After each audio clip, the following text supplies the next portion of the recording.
खुद को तराशते हैं, जब आप खुद को तराशते हैं तो दुनिया आपको तलाशती है, जब आप खुद को तराशते हैं तो दुनिया आपको तलाशती है। Hello everyone, today we do the next exercise of permutations and combination. Exercise 7.3 करेंगे आज हम लोग, और समझिए किस तरह से क्वेश्चंस को टैकल करना है, परम्यूटेशंस के क्वेश्चंस को किस तरह से नंबर्स को अरेंज करना है for required routes. Question number 3 हमारे पास है, how many 3 even numbers can be formed by using the digits 1, 2, 3, 4, 6 and 7 if no digits repeats.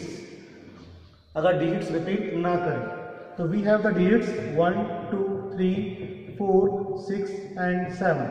तो टोटल नंबर ऑफ डिजिट्स हमारे पास कितनी है? 1, 2, 3, 4, 5, 6। टोटल डिजिट्स हमारे पास है, टोटल डिजिट्स इक्वल टू है 6।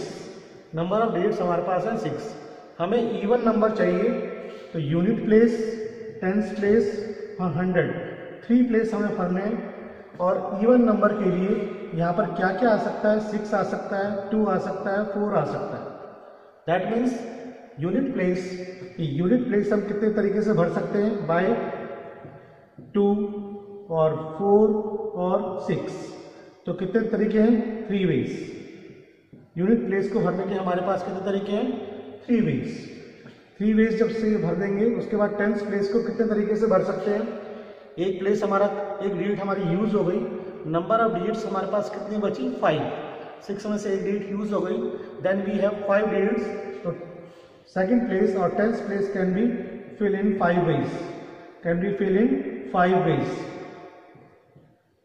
Similarly 100 place can be fill in 4 ways. ठीक है, 2 प्लेस हमारे इस्तेमाल हो चुके हैं बाय द 2 डिजिट्स हमारे पास बची 4। तो 100 प्लेस किस तरीके से भर सकते हैं? 4 वेज।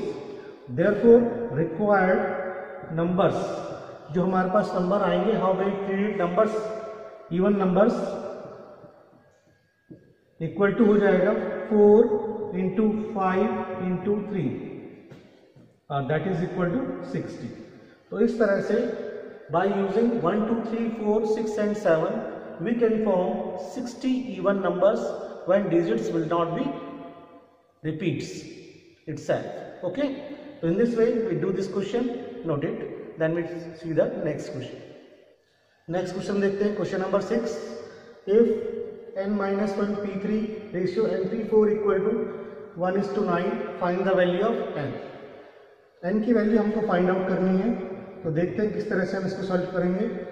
npr का फॉर्मूला हमारे पास होता है npr equal to factorial n upon factorial n minus are.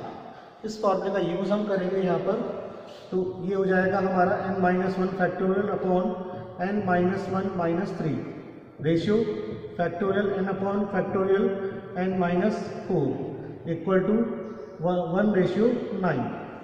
ठीक, इसको हम लिख सकते हैं n-1 factorial upon factorial n-4 multiply कर देंगे रिवर्स करके फैक्टोरियल n इक्वल टू 1/9। ये दोनों आपस में कैंसिल हो गए, और यहाँ से n-1, इस n को लिख सकते हैं n × फैक्टोरियल n-1, जिससे ये भी कैंसिल हो जाएगा और ये इक्वल टू 1/9। तो n की वैल्यू हमारे पास आ जाएगी 9। तो इस तरह से यहाँ पर ध्यान रखना, factorial n can be written as n × n-1, और n-1 को इससे कैंसिल कर देंगे। ठीक है, तो फैक्टोरियल n कहीं पे आता है, that can be written as n × factorial n-1। ठीक है, डू इट। हम देखते हैं question number 7, find r if 5pr equal to 6pr - 1। देखते हैं, 5pr can be written as factorial 5 upon factorial 5 - r, और इसको लिख सकते हैं 2 × factorial 6 upon factorial 6 minus r, -1 करेंगे तो माइनस के साथ क्या हो जाएगा? ये प्लस। तो factorial 5 upon 5 - r equal to 2, इसको लिख सकते हैं 6 × factorial 5। Factorial 6 can be written as 6 × factorial 5, और यहाँ हमारे पास क्या है? 7 - आर। तो 7 - आर उसमें से एक कम करेंगे 6 माइनस आर, और एक और कम करेंगे तो 5 माइनस आर का फैक्टोरियल। तो 7 minus r factorial equal to हो जाएगा 7 माइनस आर, 6 माइनस आर और फैक्टोरियल 5 माइनस आर। एक एक कम करते जाएंगे और जहाँ पर हम रोकना चाहेंगे वहाँ पर फैक्टोरियल लग जाएगा, जैसे पिछले वाले क्वेश्चन में भी हमने किया था। इस तरह से हमारा फैक्टोरियल कैंसिल हो जाएगा, हमारे लिए क्वेश्चन थोड़ा सा आसान होगा। इनको इधर ले आएंगे, 7 minus r 6 minus r equal to हो गया 12। कितना हो जाएगा 42 minus 7r minus 6r, 42 minus 7r minus 6r plus r square equal to 12। एक क्वाड्रिक इक्वेशन हमारे पास आ जाएगी, आर स्क्वायर माइनस 13r और 12 इधर आएगा तो प्लस 30 इक्वल टू 0। तो इसके दो फैक्टर हो जाएंगे, r माइनस 3 और r माइनस 10। तो इस तरह से दो फैक्टर हमारे पास हो जाएंगे, r minus 3, r minus 10, and we have the two values r equal to 10, r equal to 3। दो वैल्यूज हमारे पास आ गई r की। लेकिन यहाँ पर क्या लिखा हुआ है 6pr माइनस 1। n की वैल्यू हमारे पास 6 है और n की वैल्यू क्या है 5 है। तो हमारा जो r होना चाहिए, r क्या होना चाहिए लेस देन और इक्वल टू n हो सकता है बस।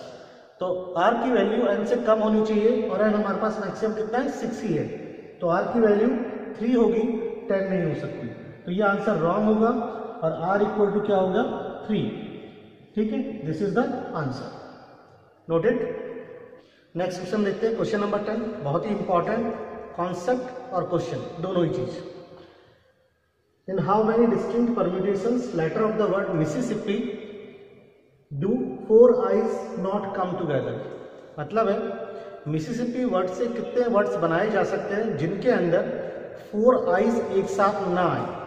तो हम क्या करेंगे, पहले टोटल नंबर ऑफ वर्ड्स बनाएंगे जो मिसिसिपी से बन सकते हैं, और उसके बाद 4 आइज को एक सिंगल लेटर मान के नंबर ऑफ वर्ड्स बनाएंगे जिनमें 4 आइज साथ साथ रहते हैं, और टोटल में से उनको माइनस कर देंगे जिनमें 4 आइज साथ साथ है। तो रिक्वायर्ड नंबर ऑफ वर्ड्स आ जाएंगे, required number of distinct permutations आ जाएंगे जिनमें 4 आइज साथ साथ नहीं है। तो पहले देखते हैं यहाँ पर कैसे हम करेंगे। मिसिसिपी वर्ड के अंदर 4s है, 4s, इनको डॉट से लिखा है मैंने, 4s, 4 आई है, 1 2 3 4 आइज है और 2p है, और टोटल नंबर ऑफ लेटर्स कितने हैं यहाँ पर 11। तो 11 total number of letters in which 4s 4i and 2p are there.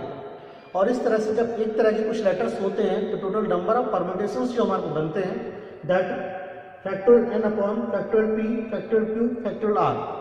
Total n में से अगर p एक जैसे, q एक जैसे और r एक जैसे हैं तो टोटल नंबर ऑफ परम्यूटेशंस बनेंगे factorial n upon factorial p factorial q factorial r। तो यहाँ पर भी मिसिसिपी वर्ड से टोटल कितने परम्यूटेशंस बन पाएंगे डिस्टिंक्ट, वो होंगे फैक्टोरियल 11 अपॉन फैक्टोरियल 4 फैक्टोरियल 2।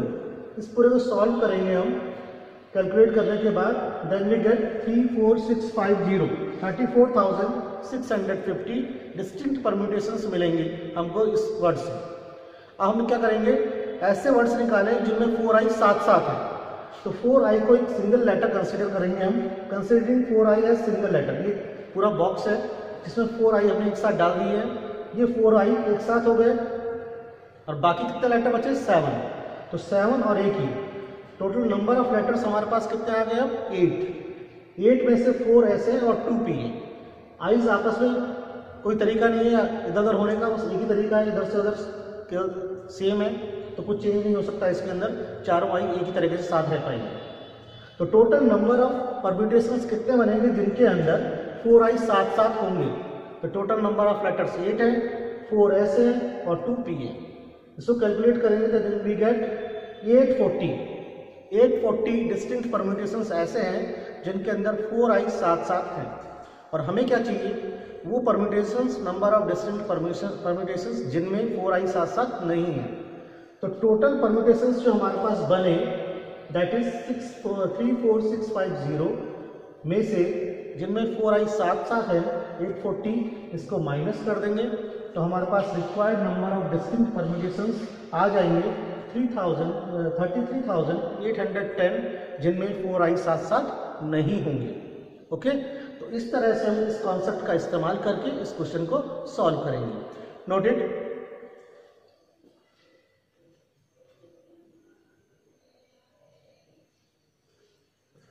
और इसी तरह से क्वेश्चंस को समझने के लिए, सीखने के लिए चैनल को लगातार सब्सक्राइब कीजिए, लाइक कीजिए, ताकि और बेटर वे में हम आपको नई नई जानकारियाँ, नए नए ट्रिक्स, टेक्निक्स बता सकें। जितना ज़्यादा आपकी तरफ से सब्सक्राइब और लाइक आएगा उतना हमें मोटिवेशन मिलता है, ताकि हम और अच्छे तरीके से आपको और अच्छे क्वेश्चंस को कवर करके ज़्यादा से ज़्यादा मटेरियल आपको प्रोवाइड कर सकें। ठीक है, तो जुड़े रहिए, सीखते रहिए। ओके।